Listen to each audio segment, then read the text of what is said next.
Welcome to Let Me Fix This. Enjoy the video. You'll begin while signed into an administrator account. That permission is necessary to change a local or Microsoft password. Once ready, press Win+I or click Start then Settings.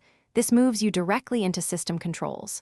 From Settings, choose Accounts and then Sign-in options so you're looking at the password section. Make sure you keep any recovery codes or devices nearby if using two-step verification. This prevents lockout during the process. Now, proceed to the password change area displayed on screen. Once in Sign-in options, locate Password and click Change to launch the guided sequence. You'll be asked to verify your current password or sign into your Microsoft account. This proves it's you making the change. Then type a new password and type it again to confirm.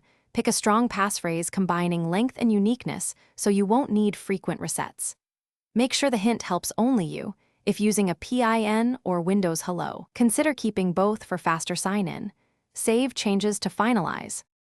After confirming the change, lock the screen or restart to test the new credentials. You want to verify sign-in works before walking away. If sign-in fails, go to Account. Microsoft. Com from another device to initiate an online password reset for Microsoft accounts. If you're locked out of a local account, use a previously created password reset disk or sign in with another administrator to create a new user or reset the password. If problems persist, consider safe mode, troubleshooting, or seeking support. Thanks for watching. If you found this helpful, don't forget to like and subscribe.